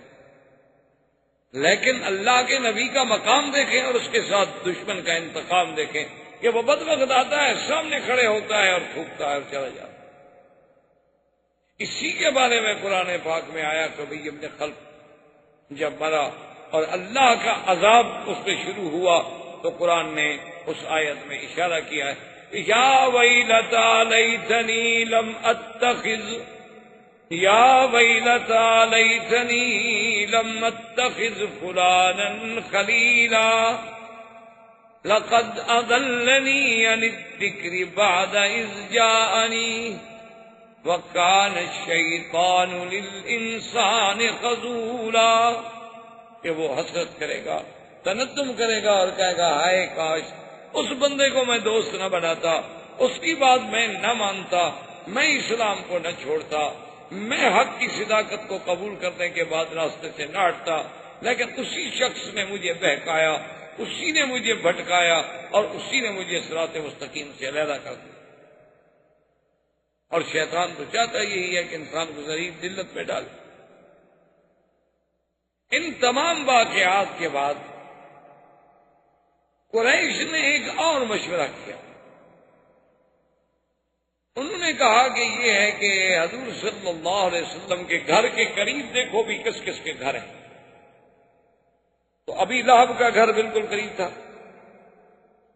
اسی طرح اور کفار قریش کے کچھ لوگ تھے جن کا گھر جو ہے حضور صلی اللہ علیہ وسلم کے گھر کے بالکل قریب تھا، تو ان بدبختوں نے یہ طے کر لیا کہ اپنے گھر کا کوڑا کرکٹ گندگی جتنی ہے نا سب جا کے حضور کے گھر کے آگے ڈال دیا کرو روزانہ۔ اب اس زمانے میں یہ تو تھا نہیں کہ بلدیہ کی گاڑیاں آئیں گی، ملازم آئیں گے، وہ جھاڑو لگائیں گے، صفائی کریں گے، تو کوئی دور ہی نہیں تھا۔ ہر آدمی کو اپنے گھر کی صفائی کرنی پڑتی تھی، اور اگر کوئی بڑا آدمی ہوا تو اسے ذاتی نوکر رکھ لیے، اور حضور صلی اللہ علیہ وسلم کے پاس تو نوکر تھا کوئی نہیں۔ یعنی آپ اندازہ کریں انتقام کی شکلوں کا کہ وہ جناب سارا جو ہے نا نعوذ باللہ روزانہ کا انہوں نے معمول بنا لیا کہ جب ان کے گھر کا کوڑا کرکٹ اکٹھا ہو جائے تو رات کو آگے حضور کے گھر کے آگے ڈال کے چلے جائے۔ اب ایک آدمی کے گھر کا کوڑا کرکٹ بھی ہٹانا مشکل ہوتا ہے، جبکہ 10 گھروں کا نعوذ باللہ روز ڈال دیا جائے تو کیا عالم ہوگا۔ اور پتہ ہے حضور روایات میں آتا ہے، صرف اتنی فرماتے ہیں، جب کھڑے ہوتے فرماتے اہذا حق الجوار، بس، اور صرف اتنی بات حضور فرماتے کہ کیا ہمسایہ گیری کا یہی حق ہے جو تم کر رہے ہو؟ چلو تمہیں میری نبوت پر ایمان نہیں، تمہیں میری رسالت پر ایمان نہیں، لیکن ہمسایہ گیری کے بھی تو کچھ اصول ہے نا۔ اور اسلام نے تو ہمسائے کو اتنا بڑا مقام دیا ہے، اتنا بڑا مقام دیا ہے کہ صحیح حدیثوں میں موجود ہے کہ حضور نے فرمایا جبریل یوصینی فی الجار فخفت ان یورثہ، کہ اللہ تبارک و تعالیٰ نے بار بار جبریل کو بھیجا کہ ہمسائے کے حقوق کا خیال کرو، ہمسائے کے حقوق کا خیال کرو۔ حضور نے فرمایا میں تو ڈر گیا کہ کہیں پتہ نہیں اللہ تبارک و تعالیٰ ہمسائے کو بھی میراث میں حقدار بنائیں گے کہ جیسے بیٹے بیٹیوں کو حصہ دیتے ہو ہمسائے کو بھی حصہ دو، یعنی اتنا بڑا حق ہے۔ اور عرب کا ایک محاورہ بھی ہے کہ الجار جار ولو جار، کہ جار جو ہے ہمسایہ ہمیشہ ہمسایہ ہی ہوتا ہے، چاہے وہ ظالم بھی کیوں نہ ہو، چاہے ظلم بھی کیوں نہ ہو، آخر ہمسایہ۔ اور حق الجوار جو ہے یہ تو بڑی مشہور سی بات، تو حضور صرف اتنی بات فرماتے اہذا حق الجوار، مکے والو یہی ہمسایہ گیری کا حق ہے جو تم کر رہے۔ لیکن انہوں نے کہاں باز آنا تھا، وہ تو دشمن تھے، ان کا تو پروگرام ہی یہی تھا کہ حضور صلی اللہ علیہ وسلم کو اتنا ستایا جائے، اتنا تنگ کر دیا جائے کہ اللہ کا نبی جو ہے دعوت توحید کی تبلیغ سے باز آ جائے۔ ایک دن ابو جہل بدبخت نے ایک اور تجویز سوچ لی، اس نے سب قریش کے سردار بیٹھے ہوئے تھے، اس نے کہا بھی بات سنو، یہ گھر کے آگے ہم نے گندگی ڈالی ہے، سب کچھ کیا ہے، راستے میں بھی کوڑا کرکٹ ڈالا ہے، کبھی کبھی حضور پہ بھی پھینک دیتے تھے بدبخت، لیکن اس سے بھی تو حضور کی دعوت میں کوئی کمی نہیں آئی، تو اب ایسا کریں کہ جب حضور اللہ کے گھر میں عبادت کر رہے ہوں نا تو اسی قسم کی کوئی کوڑا کرکٹ جو ہے حضور کی نماز کی حالت میں حضور کے اوپر ڈالا جائے۔ چلو بھی جتنے آدمی بیٹھے تھے نے کہا بتاؤ کون ایسا کرے گا؟ تو یہ عقبۃ ابن ابی معیط اس نے کہا کہ میں یہ اسی انتظار میں تھا کہ ایک دن کچھ لوگ آئے، انہوں نے آ کر ایک اونٹ ذبح کیا، ان کی عادت تھی نا کہ بتوں کے آستان پہ آ کے اونٹ چڑھاتے تھے اور دمبے اور جانور ذبح کرتے تھے۔ انہوں نے جب اونٹ کو ذبح کیا کہ زمزم کے اس طرف حضور صلی اللہ علیہ وسلم بھی عبادت میں نماز میں مشغول تھے، اور آپ زیادہ تر نماز پڑھتے تھے ما بین الرکنین، حجر اسود اور رکن یمانی کے درمیان، زیادہ حضور یہاں بیٹھ کے نفل پڑھتے، نماز پڑھتے۔ اور وجہ علماء نے یہ بھی لکھی ہے کہ یہاں سے جب آپ یوں کھڑے ہوتے مسجد اقصیٰ کی طرف رخ کرتے تو یہ کعبہ بھی تو درمیان میں آ جاتا تھا، نماز اسی کی طرف پڑھتے تھے، لیکن کھڑے ایسی جگہ ہوتے کہ یہ کعبۃ اللہ جو ہے یہ بھی درمیان میں رہے۔ تو سرکار دو عالم صلی اللہ علیہ وسلم نماز پڑھ رہے کہ انہوں نے اونٹ ذبح کیا، اور اس کا اندر کی جو آنتیں اور امعاء اور اندر کی جو اس کا سارا یعنی گندگی کا بھرا ہوا مجموعہ تھا، اس عقبۃ ابن ابی معیط بدبخت نے وہ وہاں سے اٹھایا، فجعل علی راسہ، سرکار دو عالم کے سر مبارک پہ حضور سجدے میں ہے اور سر پر ہے، اور حضور کی زبان پہ جاری ہے سبحان ربی الاعلی، سبحان ربی الاعلی، سبحان ربی الاعلی، اللہ تیری ذات بہت بلند ہے، ہر چیز سے، ہر نقصان سے پاک ہے۔ حضور صلی اللہ علیہ وسلم اسی سجدے کی حالت میں، تیرا تاریخوں میں آتا ہے، روایات میں آتا ہے کہ جب قریش نے دیکھا فضحکوا ضحکا، اتنا ہنسے کہ ایک دوسرے پہ گر رہے ہیں اور ٹوٹ پڑ رہے ہیں، وہ دیکھو جی، وہ دیکھو جی اللہ کے نبی، دیکھو دیکھو کیسے عبادت کر رہا ہے، کہ دیکھو جی اونٹ اوپر ہے اور اللہ کا نبی نیچے ہے، اور سارے چہرے پہ خون ہے اور ساری اس کی گندگی ہے، اور کافر خوش ہو رہے ہیں۔ میرے بھائی، آپ کو اور ہمیں تو اللہ کے راستے میں پتہ نہیں کبھی کانٹا بھی لگا ہے کہ نہیں لگا۔ آپ کو اور ہمیں اللہ کے دین کی تبلیغ میں کبھی کسی نے کوئی بات بھی کہی ہے کہ نہیں کہی، بلکہ آج کل تو ماشاءاللہ مولوی صاحبان کو دعوتیں ہوتی ہیں، بڑے بڑے کھانے ہوتے ہیں، پھر سواریاں آتی ہیں، اس کے بعد جناب اہتمام ہوتے ہیں، آرام ہوتے ہیں، تو یہ لیکن اللہ کے نبی کی دعوت کا انداز دیکھیں کہ ذرا آنکھیں بند کر کے تصور تو کریں کہ عالم کیا ہوگا۔ آپ خود سوچ لیں کہ اگر آپ سجدے کی حالت میں ہوں اور آپ کے ساتھ کوئی ایسا کریں تو آپ پہ کیا گزرے۔ لیکن چونکہ اللہ کے نبی اللہ کے احکام کے پابند ہوتے ہیں، حضور اسی حالت میں ہیں۔ عبداللہ ابن مسعود رضی اللہ تعالیٰ عنہ آئے، انہوں نے دیکھا کہ اس حالت میں اللہ کے نبی ہیں، وہ فرماتے ہیں لیکن میں ضعیف تھا، کمزور تھا، اب میری طاقت ہوتی تھی کہ اتنے قریش کا میں مقابلہ کر سکوں، میں چپکے سے گیا اور میں نے جا کے حضرت فاطمہ الزہرا رضی اللہ تعالیٰ عنہ حضور صلی اللہ علیہ وسلم کی بیٹی کو جا کے کہا کہ یہ واقعہ حرم میں ہو گیا، لیکن میں تو کچھ نہیں کر سکتا۔ اور سیدہ فاطمہ الزہرا رضی اللہ تعالیٰ عنہ کا بھی بچپن ہے، بالکل بچپنا ہے، لیکن آپ آئیں غصے میں، اور اللہ نے اتنی قوت دی کہ بی بی صاحبہ نے پکڑا اور اتارا حضور صلی اللہ علیہ وسلم کے سر مبارک سے، اور حضور نے بھی سجدے سے سر اٹھایا۔ تو بی بی فاطمہ الزہرا نے جب دیکھا کہ سامنے قریش کے سردار اور روسا جو ہے کھڑے ہنس رہے ہیں، تو نے کہا اللہم علیہ، یا اللہ ان بدبختوں کو پکڑ جنہوں نے تیرے نبی کے ساتھ اتنا بڑا ظلم کیا، تیرے پیغمبر کے ساتھ اتنا بڑا ظلم کیا۔ یعنی مقابلے کی بھی کوئی حد ہوتی ہے، گستاخی کی بھی کوئی حد ہوتی ہے، یہ بھی کوئی یعنی انسانیت ہے۔ اگر ذرہ کے برابر بھی کوئی رمق باقی ہو تو کوئی انسان ایسی حرکت سوچ سکتا۔ حضور صلی اللہ علیہ وسلم بھی غصے میں آ گئے، حضور نے بھی فرمایا اللہم علیک بعقبہ، اللہم علیک بعتبہ، اللہم علیک بشیبہ، اللہم علیک بالولید بن المغیرہ۔ آپ نے فرمایا کہ یا اللہ ان سب پر اپنا قہر نازل کر، ان کو اپنے قہر میں پکڑ لے۔ تو صحابی کہتا ہے کہ جب حضور کے مبارک منہ سے یہ لفظ نکلے تو میں نے دیکھا کہ کافروں کے رنگ جو تھے وہ اڑ گئے اور سب پریشان ہو گئے، جو پہلے ہنس ہنس کے ٹوٹ رہے تھے اب ایسے ہو گئے جیسے ان کے چہرے پہ کوئی خون ہی نہیں ہے۔ انہوں نے کہا کچھ ہو لیکن محمد کی دعا لگی کیا، نبی نہیں مانتے لیکن دعا بد دعا سے ڈرتے، نبوت کا اقرار نہیں کرتے لیکن بد دعا سے اتنی ڈرتے ہیں کہ انہوں نے کہا کہ بالکل ہم نہیں بچ سکتے۔ اب انہوں نے بالکل خائف بھی ہوئے، چپ بھی کر گئے۔ حضور صلی اللہ علیہ وسلم نے اس کے علاوہ کوئی بات نہ کی، آ کر کافروں سے کچھ نہیں کہا، چپ کر کے آپ گھر تشریف لے گئے اور اسی طرح اپنی عبادات میں مستمر رہے، یعنی جو عبادت کا، دعوت کا، تبلیغ کا سلسلہ تھا وہ جاری۔ ابو جہل نے اب پھر ایک دفعہ دار الندوہ میں سارے قریش کو جمع کیا، اس نے کہا کہ ہماری تو کوئی ترکیب جو ہے وہ کارگر نہیں ہو رہی،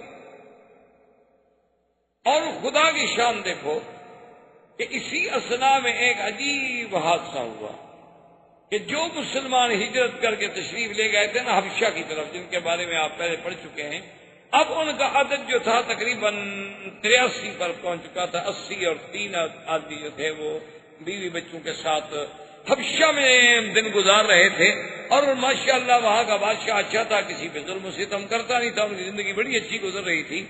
لیکن ان کو اطلاع ملی کہ بھئی مکے کے قریش جو ہیں وہ تو مسلمان ہو گئے۔ وہ صحابہ بڑے خوش ہوئے، انہوں نے کہا بھی جب ہماری قوم مسلمان ہو گئی، قریشی مسلمان ہو گئے، تو اب ہم حبشے میں کیوں مہاجروں والی زندگی گزاریں، چلو واپس اپنے ملک میں چلتے ہیں۔ حالانکہ اس کی وجہ کیا تھی یاد رکھیں کہ سورۃ النجم جب اتری اور حضور صلی اللہ علیہ وسلم نے تلاوت کی، اس میں بھی دو روایت۔ ایک روایت مبارک میں تو یہ آتا ہے کہ حضور جب سورۃ النجم پڑھ رہے تھے تو شیطان نے ان کے دل و دماغ میں یہ جملے بھی ڈال دیے کہ تلک الغرانی کلکلا ان شفاعتہن ترتجا۔ تو دیکھا کہ اچھا آج تو حضور ہمارے بتوں کی بھی تعریف کر رہے ہیں، تو اب جب حضور سیدھے میں گئے تو کافر بھی سیدھے میں چلے گئے۔ ایک روایت یہ بھی ہے، اور ایک روایت میں اس قصے کا کوئی ذکر نہیں، بلکہ یہ ہے کہ جب حضور نے سورۃ النجم پڑھی اللہ کا قرآن اور زبان محمد مصطفیٰ صلی اللہ علیہ وسلم، آپ جب اس آیت پہ آخر میں پہنچے گے من النذر الأولى أزفت الآزفة ليس لها من دون الله كاشفة، اللہ تبارک و تعالیٰ کے نبی کو اللہ نے جب وائی بھیجی تو اس میں تھا آزفت الآزفہ، قریب آ گئی، وہ قریب آنے والی یعنی قیامت، اور یہ اللہ تبارک و تعالیٰ کی طرف سے نذیر ہے، ڈرانا ہے، اور قیامت کو کوئی روک نہیں سکتا۔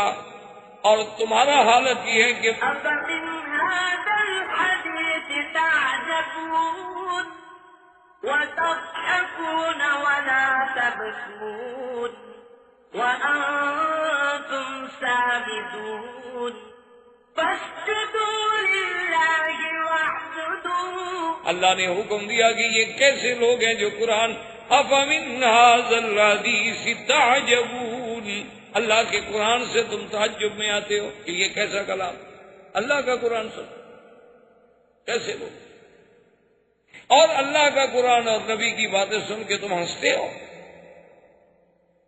حالانکہ چاہیے تو یہ تھا کہ تمہارے اندر کوئی جذبہ پیدا ہوتا، تمہارے اندر خوف پیدا ہوتا، خشیت پیدا ہوتی، تم ڈرتے، تم اللہ کے ذکر سے روتے۔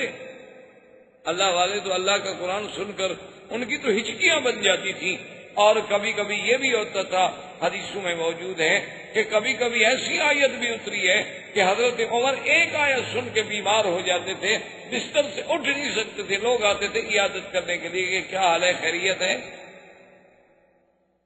لیکن اللہ نے فرمایا تم کیسے ہو کہ تم بیٹھے ہو اور ہنستے ہو۔ تو جب اللہ کا حکم آیا کہ فاسجدوا للہ واعبدوا فسجد رسول اللہ، حدیث میں آتا ہے کہ حضور سجدے میں گر گئے، مسلمان بھی سجدے میں گر گئے، اور کافروں پر بھی قرآن کا اتنا اثر ہوا کہ وہ کچھ نہ سمجھے لیکن وہ بھی سجدے میں گر گئے۔ قرآن کا ایک اثر، کیسے اثر؟ ہمیں کچھ دوستوں نے سنایا کہ ایک دفعہ، پہلی دفعہ جب قاری عبد الباسط، اب تو وہ بھی فوت ہو گئے، اللہ ان کی قبر پہ رحمتیں فرمائے، وہ جب پاکستان میں تشریف لائے تو ایک علاقے میں انہیں دعوت دی گئی تلاوت قرآن کے لیے، اور وہ جب آتے تھے تو بڑے بڑے اجتماع ہوتے تھے، لاکھوں کے قرآن سننے کے لیے لوگ آتے تھے، بڑے بڑے قاریوں کے اجتماع ہوتے تھے، اور ایک عجیب منظر ہوتا تھا کہ رات کا سما ہے اور اللہ کے قرآن کی تلاوت ہو رہی ہے، اور پوری دنیا سے، ملک سے چنے ہوئے قاری آ رہے ہیں، اور ہر قاری کا پھر اپنا ایک انداز۔ تو وہاں پر ایک رافضی تھا، ایک شیعہ تھا، جو اس علاقے کا بہت بڑا سردار بھی تھا، اور اس علاقے کا وہ ایک سیاسی لیڈر بھی تھا، اور اس علاقے میں صوبائی وزیر کے لیول کا بھی آدمی تھا، عہدے کا، تو وہ نہ آیا دعوت۔ تو اس سے جا کے ایک وفد ملا، انہوں نے کہا کہ جناب آپ کیا کر رہے ہیں، چلو تقریریں ہوں، جلسے ہوں تو پھر بھی ہے، وہ اصل میں تھا رافضی شیعہ تھا، تو پھر تو چلو تو آپ نہ جائیں کہ چلو بھی اہل سنت کا جلسہ ہے، ممکن ہے ہمارے بارے میں کوئی سخت لفظ کہیں گے، اور یہاں تو کوئی مقصد ہی نہیں، یہاں تو صرف تلاوت قرآن ہوگی، اب کوئی اردو کا، کوئی اپنی زبان کا، کوئی تقریر کا تو ایک لفظ بھی نہیں ہوگا۔ انہوں نے کہا کہ بھائی ٹھیک ہے، لیکن سنیوں کا پروگرام ہے، اور پھر ہم قرآن سمجھتے نہیں ہیں، ہمیں عربی تو آتی نہیں، وہ سیاسی آدمی تھا نا، اس نے بہانہ بنایا، انہوں نے کہا ہم تو قرآن سمجھتے نہیں، تو بغیر سمجھے ہوئے سننے کا کیا فائدہ جب آدمی سمجھ نہ سکے۔ انہوں نے کہا جی بغیر سمجھنے کے بھی اللہ پاک ثواب تو دیتے ہیں، مجبور کیا لے آئے۔ تو وہ بھی چونکہ اس علاقے کا ایک انتہائی اہم آدمی تھا، اس اسٹیج پہ بیٹھا تھا، تو سب قاری پڑھتے. اب قاری عبد الباسط کی جب باری آئی اور قاری عبد الباسط نے جناب جب قرآن شریف پڑھنا شروع کیا اور وہ رنگ اور سما بنانا جی، تو وہ اتنا بے ہوش ہوا کہ مسجد میں اپنی میز سے کرسی سے گر کے نیچے گیا. اسے پتہ کوئی نہیں تھا کہ میں کہاں پڑا ہوں، کہیں ٹوپی پڑی ہے، کہیں کچھ پڑا ہے، اور جناب وہ مٹی میں پڑا ہوا ہے. لوگوں نے اٹھایا، کیا ہو گیا؟ اس نے کہا مجھے نہیں پتا. اللہ کے قرآن کا ایسا اثر ہو رہا تھا کہ میں نے تو یہ سمجھا کہ پتہ نہیں ابھی عبد الباسط نے بس نہ کیا تو شاید عذاب کے فرشتے آ کے مجھے پکڑ لیں گے. میں تو ڈر کے مارے گر گیا. تو قرآن پاک کا تو ایک اثر تو ہوتا ہے نہیں، چاہے دوست ہو چاہے دشمن، کیونکہ دنیا کی کوئی طاقت اس کے اعجاز کا مقابلہ نہیں کر سکتی.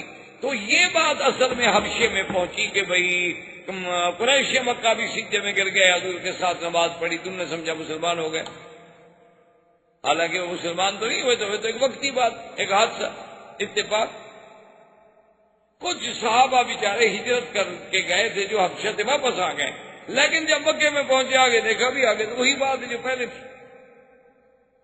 پھر بیچارے کچھ لوٹ گئے اور کچھ عذاب سہنے کے لیے یہاں رہ گئے. تو اب قریش کے سردار نے، ابھی جہل نے، اس نے ندوہ میں میٹنگ کی. اس نے کہا کہ بھئی اب یہ معاملہ بہت حد سے نکل رہا ہے اور کسی حالت میں بھی ہم سے کنٹرول نہیں ہو رہا ہے، تو اس کے بارے میں بیٹھ کے غور کریں. بڑے غور و فکر کے بعد فیصلہ ہوا کہ مقاطعہ کیا جائے.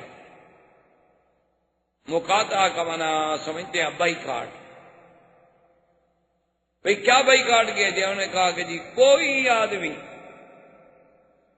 محمد رسول اللہ صلی اللہ علیہ وسلم کے خاندان بنو ہاشم سے کوئی آدمی بھی لین دین نہ کرے، کوئی آدمی بنی ہاشم جو ہیں بنی ہاشم کے پاس نہ جائے، کوئی آدمی بھی بنو ہاشم کو اعانت نہ کرے، اور لا یتزوجہم ولا یزوجہم، نہ تو ان سے شادی کرے اور نہ ان کو کوئی رشتہ دے. بنو ہاشم کے ساتھ بالکل مقاطعہ، پکا مقاطعہ کر دیا جائے. انہوں نے کہا جی کیوں؟ انہوں نے کہا اب اس کے علاوہ حل ہوئی. اب جب مقاطعہ شروع ہوا حضور صلی اللہ علیہ وسلم سے تو ابی طالب کو بھی غصہ آیا. ابی طالب نے بنو عبد المطلب، بنی عبد مناف، بنو ہاشم کو بلا کے میٹنگ کی. اس نے کہا کہ دیکھو مکے والوں نے بیکاٹ کر دیا ہے محمد رسول اللہ صلی اللہ علیہ وسلم خاندان سے، تو بتاؤ تم ساتھ دو گے؟ انہوں نے کہا نہیں ہم تو ساتھ دیں گے. ٹھیک ہے چلو، مسلمان نہیں تھے سارے. انہوں نے کہا مسلمان ہوں نہ ہوں لیکن یہ تو ہم نہیں برداشت کر سکتے کہ اللہ کے نبی محمد رسول اللہ اور بنی ہاشم کو بھوکا مار دیا جائے. ہم تو ان کا ساتھ.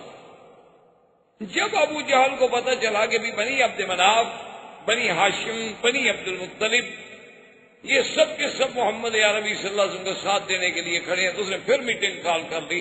اس نے کہا بات سنو، اب ہمارا ان سب سے مقاطعہ ہے، ان تمام سے ہمارا مقاطعہ ہے. اور انہوں نے کہا ایسے بات نہیں چلے گی. فقط ابو صحیفۃ فعلقوها فی داخل الکعبۃ المشرفہ، ایک صحیفے پر انہوں نے شرط لکھ لی کہ بھی بنی ہاشم، بنی عبد مناف، بنی عبد المطلب، ان کے ساتھ ملنا ملانا، کھانا پینا، بیچنا لینا دینا، نکاح رشتہ سب بند. اور یہ معاہدہ لکھنے کے بعد کعبہ شریف کے اندر اس کو لٹکا دیا. ان کی عادت تھی کہ کوئی اگر اہم قسم کا کوئی معاہدہ ہوتا تو یہ اس کو کعبۃ اللہ میں لٹکا دیا. اب جناب مقاطعہ شروع ہوا تو ابی طالب نے بھی سوچا کہ بھئی یہ مکے میں تو اتنی پابندیاں ہیں، اس کا ہم کب تک مقابلہ کریں گے. تو یہ لوگ مکے سے اٹھ کے باہر وادی میں چلے گئے جس کا نام شیب ابی طالب پڑ گیا. ابھی بھی ایک علاقے کو شیب ابی طالب کہا جاتا ہے، لیکن علماء تاریخ نے لکھا ہے کہ وہ یہ جگہ نہیں تھی بلکہ وہ تو بہت مکہ سے کچھ بہت دور تھی. یہ بھی ابی طالب کا چونکہ جگہ تھی اس لیے یہ بھی شیب ابی طالب کہلاتا. آپ اگر مروہ کی جانب سے نکلیں تو جہاں مولد الرسول صلی اللہ علیہ وسلم ہے، جہاں حضور پیدا ہوئے، اب وہاں مکتبہ ہے، حرم کی لائبریری ہے دینی کتابوں کی. اس سے آپ غزے کی طرف اگر جائیں تو جب آپ اوپر کے حصے میں جائیں گے تو یہ علاقہ شیب ابی طالب ہے، اور پھر اس کے ساتھ شیب عامر ہے. اور شیب عامر کے ساتھ اب جہاں آپ نے دیکھا ہوگا نا کچھ سرنگیں آگے ملتی ہیں، یہ وہ جگہ ہے جس کا نام ہے خندمہ. یہ وہ جگہ ہے خندمہ جس کے بارے میں تاریخ میں ایک بڑا مشہور جملہ ہے عربوں کے ہاں کہ اکرما فر من خندمہ، کہ اکرما جو تھا وہ فتح مکہ کے دن کسی خندمہ کی جگہ سے بھاگا فرار ہو گیا۔ تو اب جناب وہ باہر چلے گئے، انہوں نے کہا کہ چلو ہم باہر جا کے رہتے ہیں مکے والوں کے ساتھ، اب ہم کیا کریں جب بھی ہمارے ساتھ ملتی ہی نہیں۔ تو اب انہوں نے آپس میں جو کچھ ایک دوسرے کے ساتھ تھا وہ مدد کی، لیکن آخر وہ مدد کب تک چلے؟ حکیم ابن حزام ایک شخص ہے، وہ بھی کافر تھا، مسلمان نہیں تھا، بعد میں اسلام اللہ نے نصیب کیا۔ اس کو جب پتہ چلا تو وہ تو اونٹ پر سامان لے کر، کھانے پینے کا سامان لے کے چلا، کبھی کچھ ہو جائے لیکن میں یہ پہنچاؤں گا بنی عبداللہ، بنی ہاشم کو اور بنی عبد المطلب کو، رشتہ داری۔ تو جب وہ حکیم ابن حزام آیا مکہ کے قریب تو ابھی جہل راستے میں مل گیا بدبخت، اس نے کہا الی این یا ابی حکیم ابن حزام، فقال ھذا شانی، انہوں نے کہا کہاں جا رہے تھے؟ کہا میری مرضی۔ کیوں جھوٹ بھی تو نہیں بولنا چاہتا تھا؟ اس نے کہا ہاں مجھے پتا ہے کہ تم یہ بنی ہاشم کی مدد کے لیے جا رہے ہو، تمہاری رشتہ داری ہے نا بنی عبد المطلب کے ساتھ، تو آج تمہارا دل بھی پسیج گیا۔ اس نے کہا چھوڑو، میں جہاں بھی جا رہا ہوں میری مرضی۔ اس نے کہا کہ نہیں، یہ نہیں ہو سکتا، میں تمہیں نہیں چھوڑ سکتا کہ تم جا کے میرے دشمنوں کو کھانے پہنچاؤ۔ فجاء ابی البختری، ابی البختری نامی ایک شخص تھا، وہ بھی آ گیا، وہ بھی سرداروں میں سے تھا۔ اس نے کہا کیا بات ہے؟ حکیم نظام نے کہا کہ دیکھو میں جا رہا ہوں، اور یہ ابھی جہل کہتا ہے کہاں جا رہا ہے؟ میں نے کہا میری مرضی، میں جہاں جاؤں۔ تو اس نے کہا ابھی جہل سے، اس نے کہا ابھی جہل عجیب بات ہے، حکیم ابن حزام کوئی عام آدمی ہے، وہ بھی تو سردار ہے، کیا تم ہر آدمی کے گلے میں لگ رہے ہو؟ تو وہ حر ہے، آزاد ہے، اس کی مرضی جہاں جائے۔ انہوں نے کہا نہیں، یہ تو میرے دشمنوں کو کھانے خوراک پہنچانے کے لیے جا رہا ہے، اور ہم نے تو ان کا حصار کیا ہوا ہے، اقتصادی بائیکاٹ کیا ہوا ہے ان کے ساتھ، اور ہم ان کو تکلیف دینا چاہتے ہیں، اگر ان کو خوراک پہنچتی رہے تو تکلیف تو ختم ہو گئی۔ لیکن ابی البختری نے کہا، اس نے کہا ابی جہل ہٹ جاؤ۔ ابی جہل نے کہا نہیں ہٹوں گا۔ تو ابی البختری نے مارا ابی جہل کو، ابی جہل وہاں سے شرمندہ ہو کر کہا تم کون ہو کہ ہر سردار کا راستہ روکتے ہو؟ اگر یہ ہے تو پھر میں بھی اس کے ساتھ۔ اتنے واقعات کے باوجود بھی لیکن سوال ہے کہ جی وہ کھانا کہاں پورا ہو، حتیٰ کہ ایسا وقت بھی آ گیا ہے کہ اس محاصرے کے دوران ایک شخص جو بنی عبد المطلب سے تعلق رکھتا ہے، وہ کہتا ہے کہ میں رات کو گیا، ایک مردہ اونٹ پڑا ہوا تھا، تو اس کا سب کچھ اندر سے تو کھایا جا چکا تھا، صرف اس کی کھال پڑی ہوئی تھی، تو میں کھال اٹھا کے لایا، اس کو ہم نے دھویا، دھونے کے بعد اس کو ہم پکا پکا کے کھاتے رہے کہ اور کوئی چیز ہی نہیں۔ آج تھے اور اللہ کا شکر نہیں کرتے۔ دیکھیں کہ اللہ کے نبی ہیں، اور ان کا جرم کیا ہے کہ اتقتلون رجلا ان یقول ربی اللہ، کہ کیا تم اس آدمی کو قتل کرنا چاہتے ہو؟ جرم کیا ہے کہ وہ یہی کہتا ہے کہ اللہ ایک ہے، بس یہ جرم۔ بھئی تم اسلام نہیں لانا چاہتے، نہ لاؤ۔ یہی کافروں کی الٹی منطق ہے، یہی وہ کافروں کی ابتدائی آفرینت سے لے کر آج تک الٹی منطق ہے کہ اگر خود کوئی بات کریں تو کہتے ہیں جی یہ تو حریت ہے، انسانی حقوق کی بات ہے، اور انسان کے حقوق ہیں، لیکن کیا وہ حقوق مسلمانوں کے نہیں ہیں؟ کیا مسلمان انسان نہیں ہے؟ اگر حقوق انسانی کے تم اتنے بڑے علمبردار ہو تو جہاں 50 لاکھ مسلمان شہید ہوتا ہے وہاں تمہیں حقوق انسانی نظر نہیں آتی۔ یہی حال اس وقت بھی تھا کہ ابو جہل اور تمام کافر، ابی لہب، عتبہ، عتیبہ، شیبہ، ربیعہ، ولید بن المغیرہ، اعداء اسلام، ان کے گھروں میں تو کھانے پک رہے ہیں، اور بنو عبد المطلب کے گھر میں، ابی طالب کے گھر میں، بنی ہاشم کے گھر میں، سیدنا محمد الرسول اللہ صلی اللہ علیہ وسلم کے گھر میں فاقہ۔ اسی لیے علماء نے لکھا ہے کہ جس عالم کی تقریر پر یا جس جماعت کی تحریک پر، تنظیم پر، کام پر کوئی مخالف نہ ہوں، سب راضی ہوں، تو سمجھ لو کہ وہ حق کی جماعت نہیں، کیونکہ اگر سب راضی ہوتے تو پھر تو حضور پہ راضی ہوتے، حضور سے بڑی شان کس کی ہے؟ سب راضی ہوتے تو پھر تو صحابہ بھی راضی ہوتے. سب راضی ہونے کا معنی یہ ہے کہ وہ مولوی کبھی حق کا کلمہ نہیں کہتا بلکہ وہ ہر لوگوں کو خوش کرتا رہتا ہے. محرم آیا تو شہادت حسین پڑھ دی، 11ویں کا دن آیا تو 11ویں شریف کی فضیلت بیان کر دی، کوئی عرس شریف کا مقام آیا تو حضرت معین الدین اجمیری کی کراماتیں سنا دی، کوئی حضرت محبوب گیلانی کو ماننے والے لوگ زیادہ آ گئے تو حضرت گیلانی کے فضائل بیان کر دیے. اور دیکھا کہ ماشاءاللہ کچھ لوگ اس قسم کے بھی آئے ہیں، تازہ مکہ سے ہو کے آئے، ان پر کچھ توحید کا تھوڑا تھوڑا اثر ہے تو ایک آدھی تقریر توحید پہ بھی کر دی تاکہ سب خوش رہیں، سب راضی رہیں. تو صرف اس قسم کے لوگ مداہن ہوتے ہیں، اللہ کے دین کو صحیح بیان نہیں کرتے. ورنہ حق بات بیان جب آپ کریں گے، اگر 10 آدمی راضی ہوں گے تو 2 تو ناراض ضرور ہوں. جب مقاطعہ کی اتنی بڑی صورت ہو گئی تو ایک دن بیٹھے بیٹھے عمرو بن ہشام ایک شخص تھے، اس کے دل میں خیال آ گیا کہ کتنا بڑا ظلم ہے کہ بھئی ہم سب کھانے کھائیں، سودے لیں. اور پھر ابو جہل کیا کرتا کہ باہر سے کوئی قافلہ تجارتی آ رہا ہے تو راستے میں پہنچ جاتا کہ اچھا بھی یہ کتنے کی ہے بوری؟ اس نے کہا 100 ریال. اس نے کہا میں 200 دیتا ہوں لیکن بڑی عبد المطلب کو نہیں دیں. وہ سارا خرید لیتا، اسٹاک کر لیتا. لیکن میرے آقا سرکار دو عالم اس تکلیف کے باوجود، اس تنگی کے باوجود، اس جو کے باوجود اپنی دعوت پہ، اپنے مشن پہ قائم. مجال ہے کہ ایک دن بھی حضور کی دعوت میں تھوڑا سا کمزوری آئی.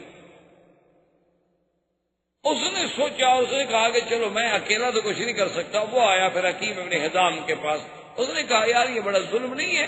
اس نے کہا ہم کیا کریں؟ اس نے کہا وہ صحیفہ جو انہوں نے لکھ کے کعبہ شریف میں لٹکایا ہوا ہے نا، اس صحیفے کو پھاڑ ڈالتے ہیں، کہتے ہیں بھی ختم کرو، یہ کیا غلط معاہدہ ہے. انہوں نے کہا ہم 2 آدمی بھی کیسے پھاڑ سکتے ہیں؟ ادھر تو قبیلہ ہیں، اتنے بڑے قبیلے ہیں، ہم 2 آدمی کے. انہوں نے کہا چلو ایسا کرتے ہیں کہ چلو کوشش کرتے ہیں کہ ایک آدھا آدمی ہمارے ساتھ اور بھی مل جائے. تو وہ زہیر کے پاس آئے، اس سے بات کی. اس نے کہا کہ اس مسئلے میں تو بھائی میرا بھی دل کہتا ہے میں تمہارے ساتھ. انہوں نے کہا دیکھو اب ہم 3 آدمی تو ہو گئے. لیکن شام جو تھا وہ آدمی بڑا سمجھدار تھا. وہ کہنے لگے یار 3 آدمی بھی کوئی اتنی بڑی طاقت نہیں ہوتی، کیوں نہ ہم ابو البختری سے بات کریں. ابو البختری کے پاس ہے. اس نے کہا میں بھی تمہارے ساتھ ہی، ہے تو واقعی زیادتی کی بات. ابو البختری نے کہا کہ عبداللہ بن اسود سے بھی بات کر. اس کے بعد نے کہا میں بھی تمہارے ساتھ ہی، یہ تو واقعی زیادتی ہے کہ بھئی ایک مقاطعہ کر دیا جائے اور زندہ انسانوں کو مار دیا جائے، ان کو خوراک نہ جانے دی جائے. تو اب یہ 5 آدمی آئے اور جب مکے کے سردار دار الندوہ میں کعبۃ اللہ کے قریب بیٹھے ہوئے تھے تو ان میں سے ایک کھڑا ہوا. اس نے کہا کہ اے قریش مکہ کے سرداروں، بات سن لو، اسلام لاؤ نہ لاؤ، دین نبی قبول کرو نہ کرو، لیکن یہ کسی کو حق نہیں پہنچتا کہ ان کا مقاطعہ کرے اور ان کے ساتھ بائیکاٹ کر دے اور حصار اقتصادی کر دے کہ دانا بند، کھانا بند، ہر چیز بند. یہ کیا ظلم ہے؟ ابو جہل اٹھا. اس نے کہا کیا کہہ رہے ہو؟ اس نے دبانا چاہیے. اتنے میں دوسرا کھڑا ہو گیا، اس نے بھی وہی شور کیا. تو ابو جہل کے بھی 1-2 ساتھی کھڑے ہوئے تھے، اس کا تیسرا کھڑا ہو گیا، اس کا ایک اور ساتھی کھڑا ہوا تو ادھر سے ابو البختری کھڑا ہو گیا. جب یہ 5 آدمی کھڑے ہوئے تو اب وہ بھی ڈر گئے، کیا کر بھی یہ بھی تو 5 آدمی ہیں اور یہ بھی تو قبیلے والے ہیں. اور انہوں نے کہا کہ دیکھو قریش مکہ دیکھ لو، ابھی ہم کعبہ شریف کے اندر جا رہے ہیں اور جو تم نے وہ صحیفہ لکھ کے لٹکایا ہے، وہ اللہ کے نبی کے خلاف جو تم نے معاہدہ لکھا ہے نا، ابھی ہم اس کو لاتے ہیں اور پھاڑتے ہیں تمہارے سامنے. جرأت ہے تو پھر ہمارا بھی مقابلہ کرو. ابو جہل بھی سمجھدار تھا. اس نے سوچا کہ یہ تو مسئلہ بڑھ جائے، یہ تو بائیکاٹ کے بعد جنگ شروع ہو گئی، اور اگر ایسی بات ہوگی تو حضور صلی اللہ علیہ وسلم کو تو یہ 5 قبیلے مفت میں مل گئے امدادی. تو وہ چپ رہا. اور وہ کہتے ہیں کہ جب ہم کعبے کے اندر داخل ہوئے اور اس صحیفے کو اتارا تو کیا دیکھتے ہیں کہ اس کو تو دیمک کھا چکی ہے. صحیفے میں کوئی لفظ ہی باقی نہیں، آخری کونے کاغذ کے باقی ہیں. اللہ کو بھی یہ منظور تھا کہ یہ معاہدہ باقی نہ رہے. اور وہ باہر لے کے آئے، انہوں نے آ کے قریش کو دکھلایا. انہوں نے کہا ظالموں، جو تم نے معاہدہ کیا تھا دیکھو کعبۃ اللہ میں دیمک کیسے آ گئی اور ایک لٹکتی ہوئی چیز کو کیسے اس نے ہضم کر دیا. تو اس کا مطلب یہ ہے کہ وہ رب کعبہ بھی یہ چاہتا ہے کہ یہ ظلم ہے اور ظلم کبھی قائم نہیں رہے. تو اب وہ مقاطعہ تھوڑا سا ختم ہو گیا. تو حضور صلی اللہ علیہ وسلم نے سوچا، اور اس وقت تک تقریباً 70 آدمی جو تھے وہ اسلام لاتے، 83 آدمی حبشے میں موجود تھے اور 70 آدمی جو تھے وہ مکے میں موجود تھے جو اسلام لا چکے تھے. بعض لوگ جو تھے وہ کھل کے کہہ دیتے تھے حضرت عمر کی طرح، لیکن اکثر لوگ جو تھے وہ اپنے آپ کو چھپا کے رکھتے تھے، جرأت کے ساتھ کھل کے میدان میں نہیں آتے. ابھی حضور صلی اللہ علیہ وسلم سوچ رہے تھے کہ وہی سال ہے کہ جس میں پھر ابی طالب فوت ہو. اب ابی طالب حضور کا سب سے بڑا معاون، سب سے بڑا خیر خواہ، سب سے بڑا ہمدرد، غم گسار کے جس نے 3 سال تک شیب ابی طالب نے، گویا کہ قید کی زندگی تھی نا کہ اسی شیب ابی طالب میں ہی رہنا ہے، اللہ کے نبی کے ساتھ بیٹھا رہا. اور حالانکہ قریش نے اس کے ساتھ تو بائیکاٹ نہیں کیا. اگر وہ وہاں نہ جاتے، حضور کی اعانت نہ کرتے تو مکے والے تو کچھ نہ کہتے ہوں. لیکن انہوں نے کہا کہ نہیں، اگر حضور سے بائیکاٹ تو میں بھی حضور کے ساتھ. لیکن خدا کی شان ہے، ہدایت کے دروازے اور ہدایت کے فیصلے میرے اللہ کے ہاتھ میں ہیں، وہ کسی کے ہاتھ میں نہیں ہوتے. کوئی ناز یہ نہ کرے کہ میں سید ہوں، میں عالم ہوں، عالم کا بیٹا ہوں. اللہ چاہے تو کسی جاہل کو بھی ہدایت دے دے، اور نہ چاہے تو اللہ کے نبی کا چچا ہے ابی طالب، موت قریب ہے اور حضور تشریف لے آئے. حضور نے فرمایا کل کلمۃ احاج بہا عند اللہ یا امی کل کلمۃ، میرے چچا ایک دفعہ تو پڑھ لو لا الہ الا اللہ محمد الرسول اللہ. ایک دفعہ تو کلمہ پڑھ لو. قیامت والے دن میں اللہ کے آگے کہنے والا تو بنوں کہ میرے چچے نے چلو کسی حال میں صحیح کلمہ پڑھا تو تھا، میرا اللہ مہربانی کر دے. اور ابی طالب بھی چاہتا ہے اور کہتا ہے واللہ انی احب ان اقر عینک، کہتا ہے خدا کی قسم ہے میں چاہتا ہوں کہ میرے بھتیجے میں تمہاری آنکھوں کو ٹھنڈک پہنچاؤں، لیکن یعیرنی قومی، میری قوم مجھے ہمیشہ تانا دے گی کہ ابی طالب جو تھا وہ ڈر گیا اور ابی طالب جو تھا وہ ڈر گیا، لہذا میں اس تانے کو نہیں برداشت کر سکتا. انا علی دین عبد المطلب، میں عبد المطلب کے دین پہ ہوں، میں آپ کا دین قبول نہیں کرتا. اور اسی پہ اس کو موت آ گئی. فقام رسول اللہ صلی اللہ علیہ وسلم حزینا، حضور صلی اللہ علیہ وسلم اتنے غمگین ہوئے کہ جس کی کوئی حد نہیں تھی. اللہ نے قرآن نازل فرمایا انک لا تہدی من احببت ولکن اللہ یہدی من یشاء، کہ میرا بدنی آپ کے ہاتھ میں تو ہدایت نہیں کہ جس کو آپ محبوب رکھیں اس کو ہدایت دینے میری مرضی. میں چاہوں تو حضرت نوح کے بیٹے کو بھی ہدایت نہ دوں، میں چاہوں تو ابراہیم کے ابا آزر کو بھی ہدایت نہ دوں، اور میں چاہوں تو فرعون کی بیوی کو مومنہ بنا دوں. یہ تو میری مرضی ہے، یہ تو میرا نظام ہے، اس میں تو کوئی دخل نہیں دے سکتا. کتنے بڑے بڑے علماء ہیں جن کی اولادیں جاہل، کتنے لوگ ہیں جو ان کے ماں باپ بالکل الف جاہل لیکن اولادیں بڑے بڑے علم حاصل کر چکی. یہ اللہ کی شان ہے، اللہ کا نظام ہے. اچھا خدا کی شان دیکھیں کہ ایک طرف دشمنوں کا مقابلہ اور دوسری طرف جو معاون، ایک معاون تھا مکے میں وہ بھی مر گیا. کوئی ایک امتحان تو نہیں آیا حضور پہ. اور ابھی 2-3 مہینے گزرے تھے کہ سیدہ خدیجہ بھی فوت ہو. 3 مہینے یا اس سے کچھ کم زیادہ. سیدہ خدیجہ رضی اللہ تعالی عنہا محسنہ اسلام، حضور کی سب سے پہلی بیوی، حضور کی تمام اولاد کی ماں، اور سب سے بڑی محسنہ جس نے اپنا مال، اپنا سب کچھ جو تھا وہ حضور پہ لٹا دیا، وہ بھی فوت ہو گئی. اسی لیے اس سال کو عربی میں کہتے ہیں عام الحزن. یہ تو سال ہی غم کا تھا بھائی، اس لیے اس کو عام الحزن، عام الحزن سے تعبیر کیا جاتا ہے کہ ہر طرف سے غم ہی غم. لیکن اللہ کے رسول کے پائے استقلال میں کوئی لچک، اپنی بات پہ قائم. اب حضور صلی اللہ علیہ وسلم نے سوچا، کیونکہ حالات کچھ ایسے ہو گئے کہ جب تک ابو طالب زندہ تھا تو مکے کے بڑے بڑے سردار جو تھے نا وہ تو حضور کے سامنے آ کے گستاخی کرتے تھے. جیسے ابو جہل تھا، ابو لہب تھا، عتبہ عتیبہ تھا، ولید بن المغیرہ تھا، ابی بن خلف تھا، عقبۃ بن ابی معیط تھا. یہ لوگ تو گستاخیاں کرتے تھے، لیکن عام آدمی کو ضرورت نہیں ہوتی تھی کہ حضور کے سامنے گستاخی کرے. لیکن جب ابی طالب فوت ہو گئے اب تو پھر ہر بندہ شیر ہو. اب تو صفحائے مکہ عام بچے بھی حضور جہاں سے گزرتے نعوذ باللہ گالیاں، حضور جہاں سے گزرتے پتھر برساتے، حضور جہاں سے گزرتے راستے میں کانٹے بچھا دیتے۔ اب حضور صلی اللہ علیہ وسلم نے سوچا کہ معاملہ چونکہ اس حد تک چلا گیا ہے تو اس کا کوئی حل سوچوں، کیوں نہ ہو کہ میں مکے سے کچھ باہر نکلوں، کہ شاید اللہ تبارک و تعالی میرے آبان و انصار جو ہیں کچھ باہر سے پیدا کر۔ حضور صلی اللہ علیہ وسلم یہ سوچ کر طائف کے لیے نکلے، چونکہ سب سے قریبی شہر اس وقت طائف، اور آپ اسی سے اندازہ کریں کہ حضور نے یہ سفر جو ہے پیدل طے کر۔ آپ ایک دن ذرا یہاں مکے سے پیدل تو طائف جا کے دیکھیں۔ ویسے تو ہم سب دعوے دار ہیں نا، مسلمان ہیں اور ماشاءاللہ حاجی صاحبان ہیں اور ماشاءاللہ عاشق رسول ہیں، اور ہم تو جی اتنے عرصے سے مکے شریف میں رہتے ہیں، مدینہ شریف میں رہتے ہیں، پتہ نہیں دل میں خیال ہوتا ہے کہ ہم سے تو اب کون بڑا ہو سکتا ہے نیکی میں، ہم تو پہنچے ہوئے لوگ ہیں۔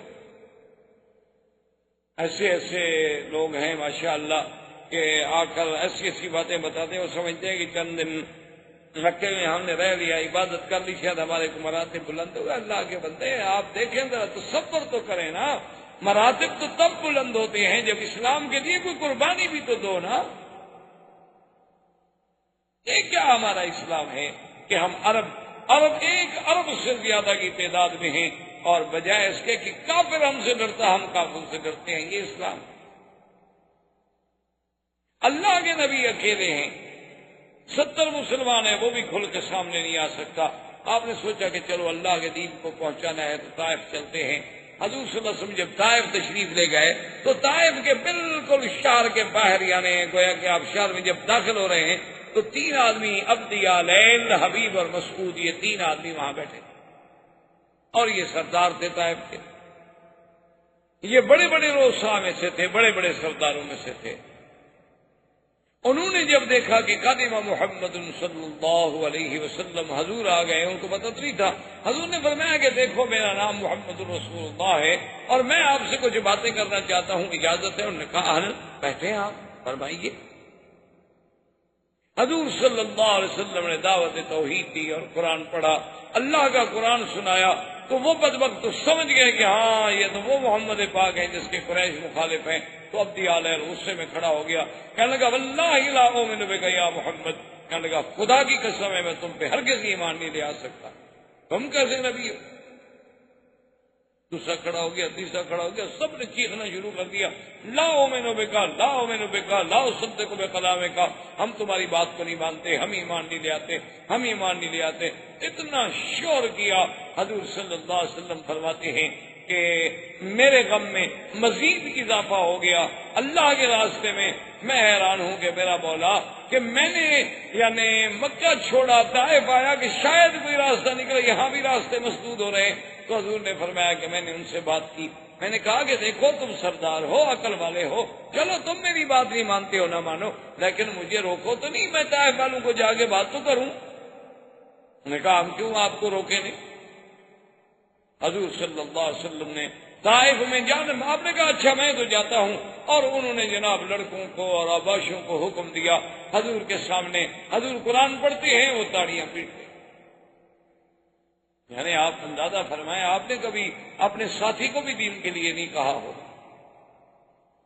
آپ نے اپنے کبھی کسی دوست کو بھی دین کے لیے آمادہ نہیں کیا ہوگا، اور کاروں میں بیٹھ کر بھی نہیں کہا ہوگا، لیکن خود سوچیں کہ حضور پاک نے کہاں طائف ہے، پیدل چل کے پہاڑیوں میں، اور ظالم کافر جو ہیں پتھر برسا رہے ہیں اور پاؤں سے خون بہ رہا ہے، پھر بھی محمد بدری کی زبان پہ اللہ کا قرآن۔ جیسے کہ کسی نے کہا تھا نا کہ سرے دار بھی پکارا، لبے بام بھی صدا دی، میں کہاں کہاں نہ پہنچا تیری دید کی گگن۔ احباب کرام، اس کے بعد اب آپ اس مبارک سلسلے کی CD نمبر 9 سماعت فرمائیں۔ اس کے بعد اب آپ